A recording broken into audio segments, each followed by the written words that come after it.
Գիտեք ինչ է տեղի ունեցել, Գուրգեն Մարգարյանի սպանած Բաշի Բուզուկը Հունգարիայի իշխանությունների կողմից վերադարձվել է Ադրբեջան,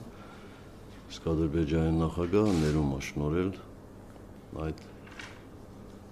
մարդասպանին։ Բնականաբար մենք չենք կարող դա հանդուրժել, եւ հիմա որոշենք մեր անելիքները։ Օգոստոսի 31-ի աշխատանքային գրաֆիկը նախագահը շտաբ փոփոխության ենթարկելով նման ծանր ազդարարությամբ սկսեց ազգային անվտանգության խորհրդի հրատապ նիստը։ Կատարվածի է չհամակերպելու եւ պայքարելու կոչից հետո արդեն ներկայացվեցին ձեռնարկվող միջոցառումները։ Առաջինը, որ միանշանակ եւ արդեն արված է Պաշտպանության նախարարի կողմից եւ գլխավոր շտաբի պետի կողմից բարձրացվել է մեր զորքերի զգոնությունը, դա անհրաժեշտ պայման է։ Երկրորդ, Գորեգուրգենչ խորհրդակցությունից հետո անմիջապես կգաք ինձ մոտ, հատուկ հանձնարարություն եմ ձեզ տալու։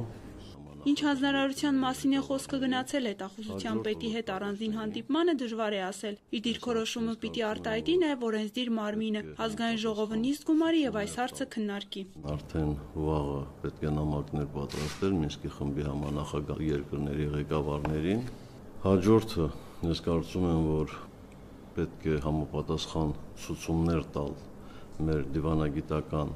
բոլոր կառույցներին։ Կարծում եմ, որ Հունգարիայի իշխանությունները պետք է հասկանան, որ կոպիտ սխալ են կատարել։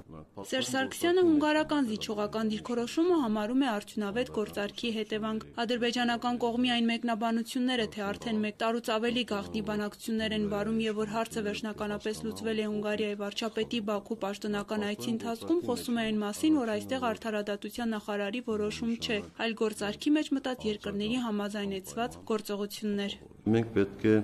համապատասխան արձագանք անպայման ապահովենք։ Կոնկրետ պարագայում դա պարզ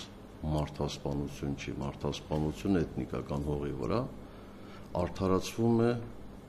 Եվրոպական միության անդամ երկրի իշխանությունների կողմից։ Իսկ արդեն անվտանգության խորհրդի ավարտից հետո հանրապետության ղեկավարը հանդիպել է Հայաստանում հավատարմագրված ՄԱԿ-ի անդամ պետությունների, դիվանագիտական ներկայացուցիչների եւ միջազգային կառույցների ղեկավարների հետ։ Նրանց տեղեկացվելու էր աննախադեպ որոշման մասին։ Հայաստանը պատրաստում է դիվանագիտական հարաբերությունները սառեցնել Եվրամիության անդամ երկրի հետ։ Սոնա Հակոբյան, Երկիրն այսօր։